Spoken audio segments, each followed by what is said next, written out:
Hello दोस्तों, स्वागत है आप सबका मेरे YouTube चैनल रोहिणी क्लासेस में। तो आज हम क्लास 10th की इकोनॉमिक्स का जो है चैप्टर 3 स्टार्ट करने जा रहे हैं, जिसका नाम है मुद्रा और शाख। देखिए, मुद्रा यानी कि करेंसी, यानी कि जिसे हम पैसा कहते हैं या फिर कह लीजिए कि धन कहते हैं। ठीक है, तो आज हम पढ़ेंगे मुद्रा क्या है और शाख क्या है। ठीक है, इसके पहले मैं आपको छोटी सी नॉलेज और देना चाहूँगी जो इस बुक में ही दी हुई है। देखिए, मुद्रा जो है ना एक बहुत ही मनमोहक है। देखिए, आप पैसों के लिए क्या कुछ लोग कर देते हैं। ठीक है, तो विद्यार्थियों के लिए जो है ये तत्व उभारना बहुत महत्वपूर्ण है। देखिए, मुद्रा के इतिहास और विभिन्न समयों में मुद्रा के अलग अलग रूप में, जैसे कि आप सभी जानते हैं कि इतिहास काल से ही मुद्रा का प्रचलन है। अब जैसे देखिए कि पहले विनिमय माध्यम होता था और अब जो है करेंसी चलती है। ठीक है, यानी कि जो है कागज के नोट जो है विनिमय का माध्यम है। तो विनिमय के माध्यम हमेशा से रहे, ये नहीं है कि आज है। ठीक है, अब आपको पता होना चाहिए कि भारत की मौजूदा स्थिति में बैंकिंग प्रणाली का कंप्यूटरीकरण हो गया है।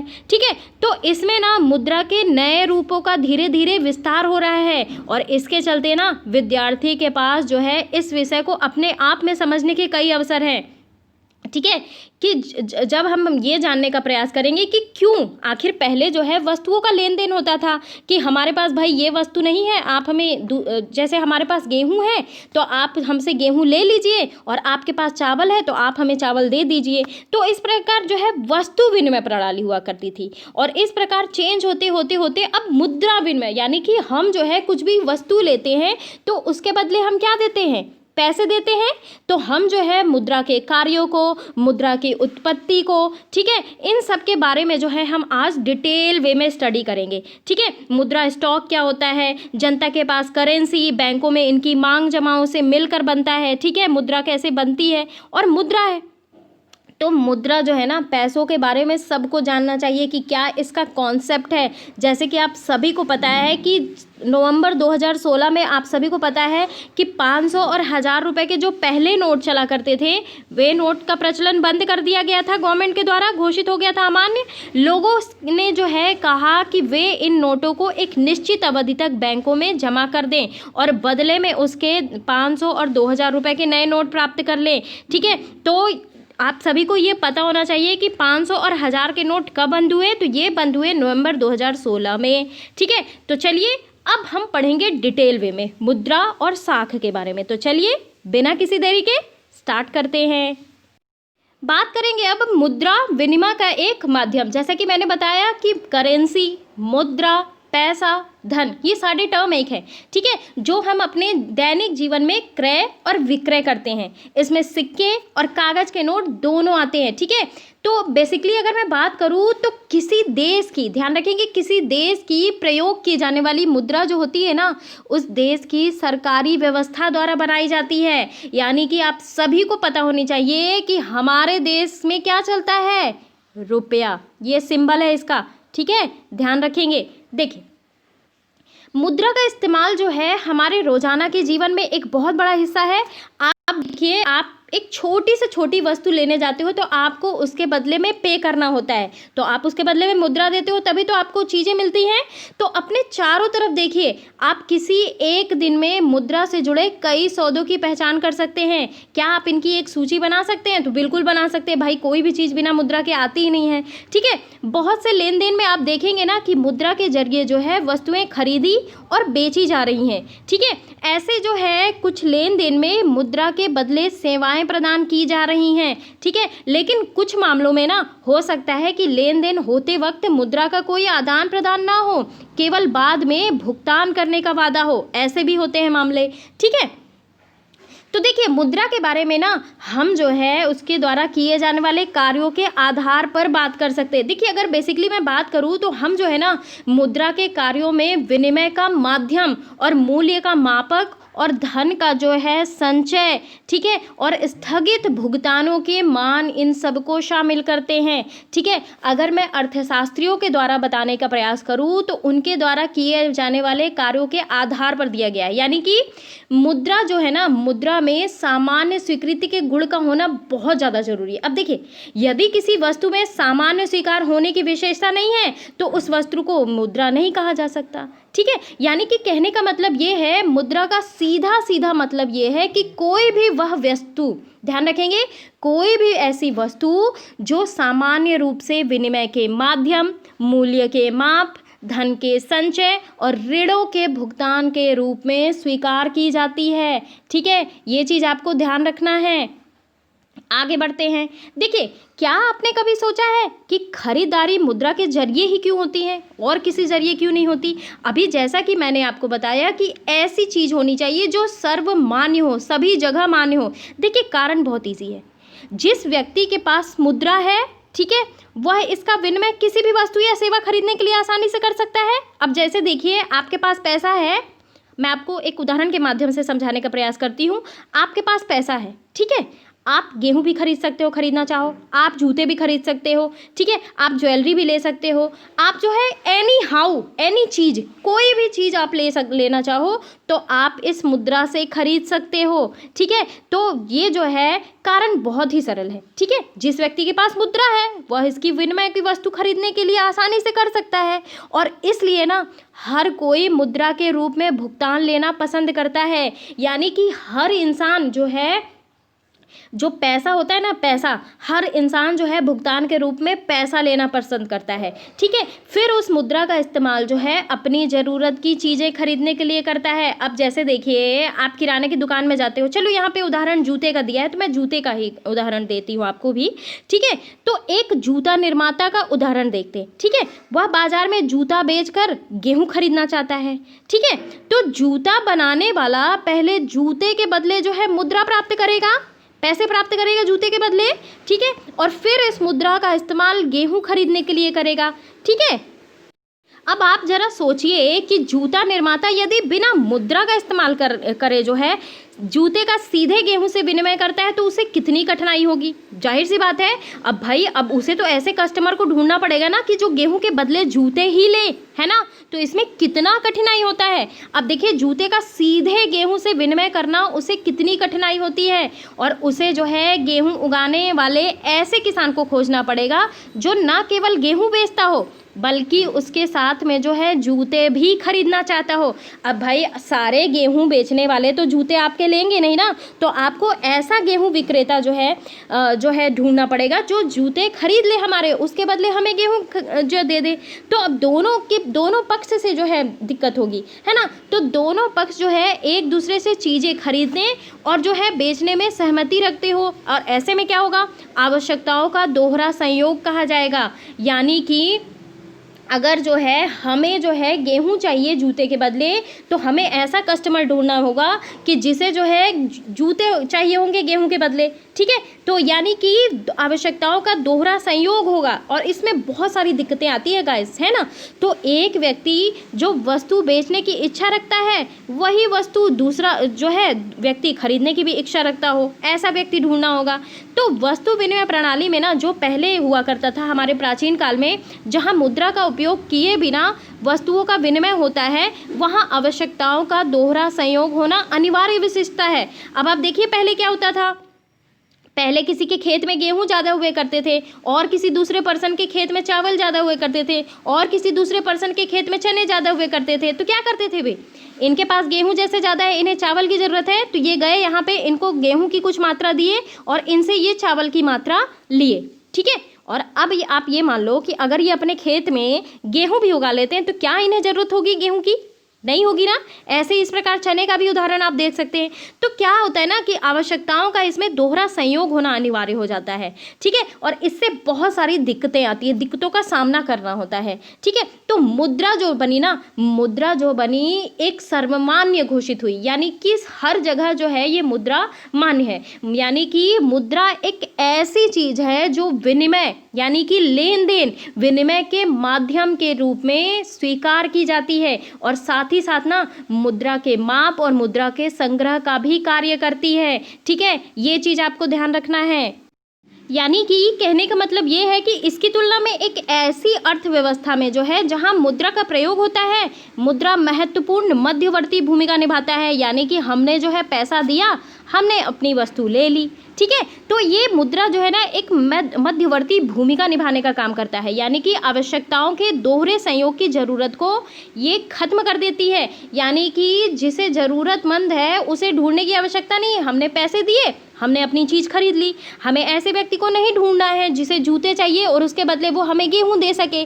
ठीक है, तो यहाँ पे आवश्यकताओं का दोहरा संयोग खत्म हो गया। ठीक है, फिर जो है जूता निर्माता के लिए जरूरी नहीं रह जाता कि वो ऐसे किसान को ढूंढे जो ना केवल उसके जूते खरीदे बल्कि साथ ही साथ जो है उसको गेहूं भी बेचे। ठीक है, उसे केवल अपने जूते के लिए खरीदार ढूंढना है। ठीक है, एक बार उसने जो है जूते मुद्रा में बदल लिए तो वह जो है बाजार में गेहूं या अन्य कोई वस्तु खरीद सकता है, जैसे कि मैंने अभी आपको बताया। चूँकि मुद्रा विनिमय प्रक्रिया में जो है मध्यस्थता का काम करती है और इसलिए इसे विनिमय का माध्यम कहा जाता है गाइस। ठीक है, देखिए विनिमय का माध्यम का आप बेसिकली मतलब समझ गए होंगे कि मुद्रा द्वारा कोई भी व्यक्ति, ध्यान रखेंगे, मुद्रा द्वारा कोई भी व्यक्ति अपनी वस्तुओं को बेचता है या फिर जो कह लीजिए तथा उसके स्थान पे दूसरी वस्तुओं को खरीदता है।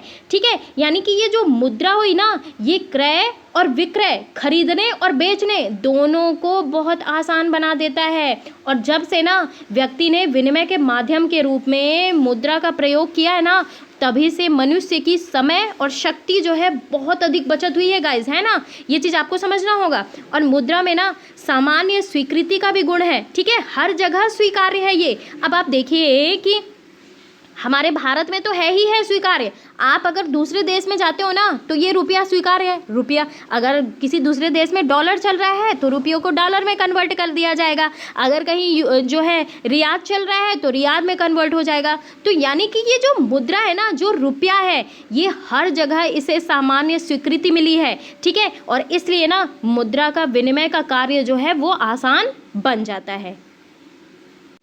अब देखिए यहाँ पे क्वेश्चन दिया हुआ है कि मुद्रा के प्रयोग से वस्तुओं के विनिमय में सहूलियत कैसे आती है। जैसा कि अभी हमने देखा कि ठीक है, वस्तु विनिमय प्रणाली के विपरीत अगर पैसे का उपयोग होता है तो क्या होता है, इसमें जो है दोहरे सहयोग की आवश्यकता नहीं रह जाती और इसलिए पैसे से चीज़ों का आदान प्रदान करना आसान हो जाता है। ठीक है, अब देखिए अगर हम एक छात्र का उदाहरण लें जो अपनी पुरानी किताबों को बेचना चाहता है, ठीक है, इसके बदले में वे एक गिटार खरीदना चाहता है और अगर वो वस्तु विनिमय प्रणाली के विरोध करता है तो क्या होगा, वो एक ऐसे व्यक्ति की तलाश करनी होगी जो अपने गिटार को देने और पुरानी किताबों की जो है रुचि रखता हो। अब ऐसे व्यक्ति को ढूंढना तो मुश्किल और समय दोनों की बर्बादी होगी ना। ठीक है, और दूसरी ओर आप देखिए, दूसरी ओर क्या होता है कि जो है आप अब जैसे देखिए वो अपनी पुरानी बुक बेचना चाह रहा है तो वो बेच देगा और गिटार खरीद लेगा। और अगर वो वस्तु विनिमय प्रणाली का विरोध करता है तो उसे ऐसे व्यक्ति की तलाश करनी होगी जो गिटार को देने और पुरानी किताबों को लेकिन ऐसे व्यक्ति को ढूंढना तो मुश्किल और समय का बर्बादी है ना। ठीक है, तो यदि छात्र अपनी किताबों को बेचता है ना तो उसके लिए वो पैसे लेगा। ठीक है, अब अगर हमने जो है मुद्रा विनिमय प्रणाली को देख ली, ठीक है, तो अपनी पुरानी किताबें बेची, उसके बदले में उसने पैसे लिए, गिटार की दुकान में गया, आसानी से उसने गिटार परचेज कर लिया। ठीक है, तो ये चीज़ इसकी सहूलियत हो गई। ठीक है, ये चीज़ आपको ध्यान रखना है। अगला क्वेश्चन देखेंगे, क्या आप कुछ ऐसे उदाहरण सोच सकते हैं जहां वस्तुओं और सेवाओं का विनिमय या मजदूरी की अदायगी वस्तु विनिमय के जरिए हो रही है। तो बिल्कुल हमारे समाज में ना कुछ हद तक वस्तु विनिमय प्रणाली अभी भी मौजूद है। मैं खुद गांव जाती हूँ तो मैं किसानों को अक्सर देखती हूँ। किसान क्या करते हैं, किसान अक्सर विभिन्न प्रकार की कृषि उपज को ना बार्टर करने के लिए विनिमय की इस प्रणाली का उपयोग करते हैं। यहाँ तक कि कुछ दोस्त जो होते हैं ना एक दूसरे के बीच कुछ वस्तुओं का आदान प्रदान कर सकते हैं। अब फेरी वाले जो है पुरानी बोतलों और प्लास्टिक के कंटेनर के बदले जो है खाद्य सामग्री बेचते हैं। ठीक है, तो ये चीज़ आपको ध्यान रखनी है। अब यहाँ पे देखिए आपको कुछ मुद्राएं दिख रही होंगी। ये जो है प्रारंभिक आहत सिक्के हैं। ठीक है, ये लगभग 2500 वर्ष पुराने हैं गाइज। और ये जो है गुप्तकालीन सिक्के देख पा रहे होंगे। ठीक है, गुप्तकालीन सिक्के हैं। और ये तुगलकी सिक्के हैं, यानी कि तुगलक काल के। अकबरकालीन सोने की मोहर देख लीजिए। ठीक है, अब ये हैं आधुनिक सिक्के जो कि हमारे काल में चल रहे हैं। अब आइए बात करते हैं मुद्रा के आधुनिक रूप के बारे में। चलिए देखते हैं। अच्छा, तो अब आइए बात करते हैं मुद्रा के आधुनिक रूप के बारे में। आधुनिक रूप यानी कि अभी जैसा रूप चल रहा है। ठीक है, तो मुद्रा के आधुनिक रूप में ना मुख्य रूप से क्या आते हैं, कागज के नोट आते हैं, ठीक है। सिक्के के साथ साथ प्लास्टिक मनी और इलेक्ट्रॉनिक मुद्रा भी शामिल है इसमें, ठीक है। ये चीज़ आपको ध्यान रखना है। अब हमने देखा कि मुद्रा ऐसी चीज़ है जो लेन देन और विनिमय का माध्यम बन सकती है, ठीक है। सिक्कों के चलन से पहले जो है तरह तरह की चीज़ें मुद्रा के रूप में इस्तेमाल की जाती थी, ठीक है। जैसे देखिए धात्विक जो है कई सारे जो है तांबे के सिक्के, चांदी के सिक्के, सोने के सिक्के, कई सिक्के चलते थे। आधुनिक मुद्रा सोने, चांदी, तांबे जैसी कीमती धातु जो है पहले चला करती थी, ठीक है। हमने अभी तुगलकी वंश के देखे, ठीक है, जो है गुप्त काल के जो है सिक्के देखे हैं हमने अभी, ठीक है। 2500 वर्ष पूर्व के भी सिक्के देखें। तो 10,000 वर्षों में आप ये ध्यान दीजिए कि जिस सामग्री के रूप में पैसा लिया जाता था ना, वो आज जो है काफ़ी बदल गया है, ठीक है। ये चीज़ आपको ध्यान रखना है। प्लास्टिक मुद्रा के बारे में अगर मैं बात करूँ, आज के चलन में है प्लास्टिक मुद्रा।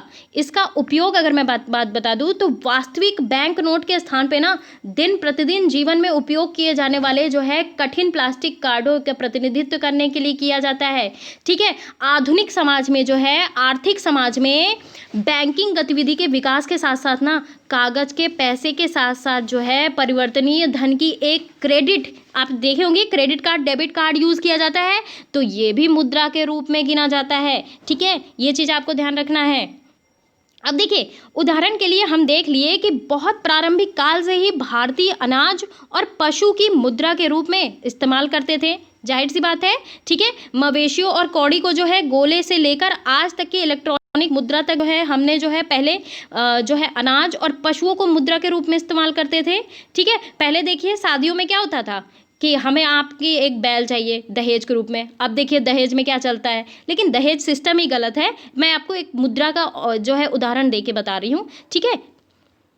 देखिए इसके बाद सोना, चांदी, तांबे जैसी धातुओं के सिक्के का चलन हुआ, ठीक है, और जिसका चलन जो है पिछली सदी तक रहा, ठीक है। अब आइए बात करते हैं करेंसी। देखिए मुद्रा के ना आधुनिक रूपों में करेंसी यानी कि कागज के नोट और सिक्के शामिल है, जैसा कि मैंने अभी आपको बताया। और वे चीज़ें जो पहले मुद्रा के रूप में प्रयोग की जाती थी, उसके विपरीत जो है आज की मुद्रा यानी कि आधुनिक काल की मुद्रा ना बहुमूल्य धातुओं जैसे देखिए कि सोना, चांदी, तांबे के बने सिक्कों से नहीं बनी है, ठीक है। ये चीज़ आपको ध्यान रखना है। अनाज और पशुओं की तरफ रोज़मर्रा की चीज़ों से नहीं है। आधुनिक मुद्रा जो है इस प्रकार का अपना कोई इस्तेमाल नहीं है। फिर क्या करते हैं, इसे जो है विनिमय के माध्यम क्यों स्वीकार किया जाता है। देखिए इसे ना विनिमय का माध्यम जो है इसलिए स्वीकार किया जाता है क्योंकि किसी देश की सरकार इसे प्राधिकृत करती है, जैसा कि मैंने अभी आपको बताया कि सर्वमान्य होती है, ठीक है। भारत के रेफरेंस में अगर मैं आपको बताऊं तो भारतीय रिजर्व बैंक यानी कि आरबीआई जो है केंद्रीय सरकार की तरफ से करेंसी नोट जारी करती है, ठीक है। अब थोड़ा सा आरबीआई के बारे में भी जान लीजिए। आरबीआई की स्थापना हुई थी, मैं आपको बता दूं, 1 अप्रैल 1935, ठीक है। ध्यान रखेंगे 1 अप्रैल 1935 को आरबीआई की स्थापना हुई थी। कहाँ, इसका मुख्यालय कहाँ है, ये भी एग्जाम में पूछा जाता है। तो ये है मुंबई में, ठीक है, मुंबई यानी कि महाराष्ट्र में, ठीक है। इस समय इसके प्रेजेंट टाइम के गवर्नर हैं शक्तिकांत दास। कौन है, शक्तिकांत दास। ये मैंने आपको करंट टॉपिक बता दिया, ठीक है। तो इसकी स्थापना कब हुई, 1 अप्रैल 1935 को reserve bank of India act 1934 के अनुसार हुई, ठीक है। तो ये जो है ना भारत के अर्थशास्त्री जो है अर्थज्ञ जो है जिन्हें अर्थशास्त्र के बारे में नॉलेज थी, हमारे बाबा साहेब अम्बेडकर ने भारतीय रिजर्व की बैंक की स्थापना के में जो है बहुत अहम भूमिका निभाई थी गाइस। और उनके द्वारा ना दिए गए दिशा निर्देशों और निर्देशक सिद्धांत के आधार पर भारतीय रिजर्व बैंक जो है वो बनाई गई थी। तो ये जो बैंक है ना, ये बैंक की कार्य पद्धति और काम करने की शैली के दृष्टिकोण से ना बाबा साहेब ने हिल्टन यंग कमीशन सामने रखा, ठीक है। तो 1926 में ये कमीशन जो है भारत में royal commission on Indian currency and finance के नाम से आया था। और इसके सभी सदस्यों ने जो है बाबा साहेब के लिखे हुए ग्रंथ, ध्यान रखेंगे इसको भी, the problem of the rupee, its origin and it's solution, यानी कि रुपए की समस्या, इसके मूल और इसके समाधान की जोरदार वकालत की। ठीक है, इससे आगे आपको चीज़ें ध्यान नहीं रखनी है। ठीक है, इतनी ही चीज़ें ध्यान रखनी है कि कब स्थापना हुई इसकी, इसके जो है गवर्नर कौन है। ठीक है, 1 रुपए के अलावा मैं आपको एक चीज़ और बता दूँ, 1 रुपए के सिक्के के अलावा, 1 रुपए के अलावा जो है सारे जो है करेंसी जारी करती है ये। और बाकी अगर मैं 1 रुपए के जो है सिक्के के बारे में या फिर कह लीजिए नोट के बारे में बताऊं, तो ये जो है वित्त विभाग, हमारे जो है केंद्रीय सरकार का वित्त विभाग का सचिव का उसमें हस्ताक्षर रहता है। अब आप नोट उठाइए और तुरंत देखिए कि आपके जो है 500, 1000 तो नहीं, 2000 के नोट, 50 रुपए के नोट में किसके हैं, तो आपको दिखते होंगे भारतीय रिजर्व बैंक के गवर्नर। ठीक है, और अगर 1 रुपए में उठाइए, 1 रुपए को उठाइए, तो उसमें जो है हमारे वित्त सचिव का हस्ताक्षर होता है। तो ये भी एग्जाम में पूछा जाता है कि 1 रुपए का सिक्का कौन जारी करता है, तो ये है हमारे वित्त मंत्रालय के वित्त सचिव। ठीक है, और बाकी सारे जो है नोट को जो है केंद्रीय सरकार की तरफ से करेंसी नोट जारी करता है कौन, आरबीआई, और उसमें हस्ताक्षर होते हैं आरबीआई के गवर्नर के। ठीक है, ये चीज़ आपको ध्यान रखना है। अब देखिए, भारतीय कानून के अनुसार ना किसी व्यक्ति या संस्था को मुद्रा जारी करने की इजाज़त नहीं है। इसके अलावा जो है कानून जो है विनिमय के माध्यम के रूप में रुपए के इस्तेमाल करने की वैधता यानी कि वैलिडिटी प्रदान करता है। ठीक है, जिसे भारत में सौदों में अदायगी के लिए जो है मना नहीं किया जा सकता। यानी कि रुपए जो है हर जगह सर्वमान्य है, इसीलिए तो सौदों की अदायगी में मना नहीं किया जा सकता। भारत में कोई व्यक्ति कानूनी तौर पर रुपयों में अदायगी को अस्वीकार नहीं कर सकता। ठीक है, और इसीलिए रुपए को सर्वमान्य घोषित किया गया है, और इसलिए रुपया जो है ना व्यापक स्तर पर विनिमय का माध्यम जो है स्वीकार किया गया है। अच्छा, अब आइए बात करते हैं बैंकों में निक्षेप। देखिए, लोग जो है ना मुद्रा बैंकों में निक्षेप के रूप में भी रखते हैं। ठीक है, सभी लोगों की जो है मॉम डैड जो है बैंक में पैसे रखते होंगे, तो किसी समय पर लोगों को रोज़मर्रा की आवश्यकताओं के लिए कुछ ही करेंसी की ज़रूरत होती है। सारे आप ये देख लो कि सारे पैसे इनकम के आप घर में ही तो नहीं रखते, आप बैंक में रखते हो उसका कुछ हिस्सा। ठीक है, और आप जो है अपने रोज़मर्रा की चीज़ों के लिए कुछ पैसे घर में रख लेते हो, बाकी पैसे आपके बैंक में रखते रहते हैं। तो ठीक है, तो उदाहरण के लिए अगर हम देखें तो हर महीने के आखिर में वेतन वाले मजदूरों के अतिरिक्त नकद होता है। ठीक है, अब जाहिर सी बात है, मैं अपने फादर का ही उदाहरण ले लूँ। हमारे फादर को 10 तारीख को सैलरी मिलती है, बैंक में ही आती है, तो उसका जो है कुछ प्रतिशत मेरे पापा निकाल लेते हैं खर्च के लिए, बाकी तो बैंक में रहता है। तो लोग जो है ना इस अतिरिक्त नगद का क्या करते हैं, वे इसे रखते हैं बैंकों में। ठीक है, बैंकों में अपने नाम से खाता खुलवाकर जो है जमा कर देते हैं, और ये बैंक जो है ना जमा स्वीकार करती है और इस पर देती है ब्याज यानी कि सूद। ठीक है, और इस तरह लोगों का धन जो है बैंकों के पास सुरक्षित रहता है और इस पर ब्याज भी मिलता है। ठीक है, तो लोगों को अपनी आवश्यकता के अनुसार ना इसमें से धन निकालने की सुविधा भी उपलब्ध होती है। अब आप देखिए कि आपने खर्चे के लिए पैसे निकाले, आपके पैसे खत्म हो गए, आप गए बैंक, फिर से आपने पैसे निकाल लिए। चूंकि बैंक खातों में ना जमा धन को मांग के जरिए निकाला जा सकता है, और इसलिए ना इस जमा को मांग जमा कहा जाता है। ठीक है, ये चीज़ आपको ध्यान रखना है। यानी कि मांग जमा का जो है सीधा सीधा मतलब ये हुआ कि बैंक द्वारा स्वीकृत की गई ऐसी जमा राशि जो कि कस्टमर द्वारा मांगे जाने पर दिया जाएगा। यानी कि बचत जमा का अर्थ है जो है मांग जमा के उस प्रकार से है जो जमा खाता में उसके बचत बैंक खाते में बचत किया गया है और मांग किए जाने पर जो है उसे देना होगा। तो ये जो मांग जगह है ना, मांग जमा जो है एक अन्य दिलचस्प सुविधा देता है। अब ये सुविधा इसे जो है मुद्रा का विनिमय का माध्यम महत्वपूर्ण लक्षण प्रदान करती है। ठीक है, आपने नगद के बजाय चेक से भुगतान के बारे में भी सुना होगा, अभी मैं आपको चेक दिखाऊंगी भी। ठीक है, तो चेक से भुगतान के लिए ना भुगतानकर्ता जिसका जो है किसी बैंक में खाता है एक निश्चित रकम के लिए चेक काटता है। चेक एक ऐसा कागज है जो बैंक को किसी व्यक्ति के खाते से चेक पर लिखे गए नाम के किसी दूसरे व्यक्ति को एक खास रकम का भुगतान करने के लिए आदेश देता है। अब देखिए चेक, यहाँ पे ये देखिए चेक द्वारा भुगतान। अब देखिए जूता निर्माता एम सलीम को चमड़ा आपूर्तिकर्ता को भुगतान करना है, ठीक है। इसके लिए वह एक विशेष रकम का चेक लिखता है। यहाँ पे देखिए प्रेम कुमार, किसे पे करना है यहाँ पे लिखा जाता है, ठीक है। यहाँ पे जो है रुपए में इसे जो है लिखा जाता है।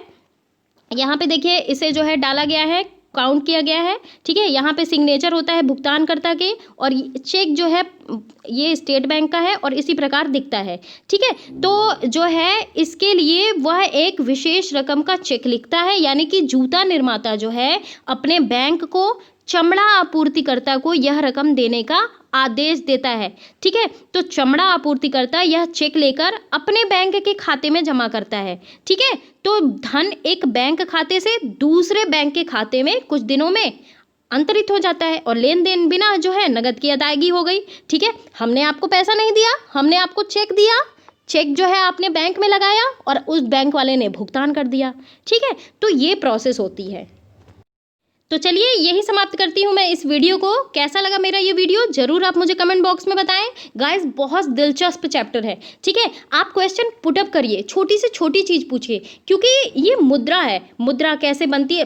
मैं खुद जब छोटी थी तो मेरे जहन में बहुत सारे क्वेश्चन आते थे कि अरे भाई नोट कैसे छपते हैं, नोट चाहे तो सरकार चाहे जितने नोट छाप दे, लेकिन ऐसा नहीं है। मैं आपको सारी चीज़ें 1 बाय 1 करके बताऊंगी, ठीक है। और आपको रिस्क जो है लेने की ज़रूरत नहीं है, सारी चीज़ें 1 to 1 मैं बताऊंगी आपको। और कैसा लगा मेरा ये वीडियो ज़रूर आप मुझे कमेंट बॉक्स में बताएं। गाइस चैनल को सब्सक्राइब ना किया हो तो ज़रूर कर ले और बेल आइकन प्रेस करना ना भूले।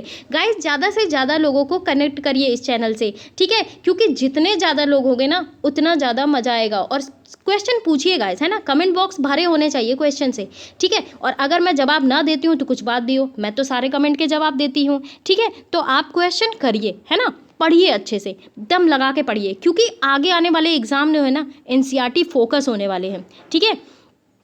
एनसीईआरटी बेस्ड सारे एग्जाम होने वाले हैं गाइज। अब ये रटंत विद्या वाला कॉन्सेप्ट बिल्कुल ख़त्म होने वाला है और इसलिए ना आपको एनसीईआरटी पढ़ना बहुत इंपॉर्टेंट है। और मैं बता रही हूँ आपको कि अगर आप 6 to 12 की एनसीईआरटी पढ़ लोगे तो आप किसी भी क्वेश्चन पेपर को उठा लेंगे कॉम्पिटिटिव एग्जाम के, तो आप जो है उसमें 60 to 70% आप सिर्फ और सिर्फ एनसीईआरटी बेस पे कर पाओगे, ठीक है। तो एनसीईआरटी पढ़ना बहुत इंपॉर्टेंट है ना। अब क्वेश्चन पूछिए गाइज, ठीक है, और लोगों को शेयर कर दिया करिए video. Thank you very much.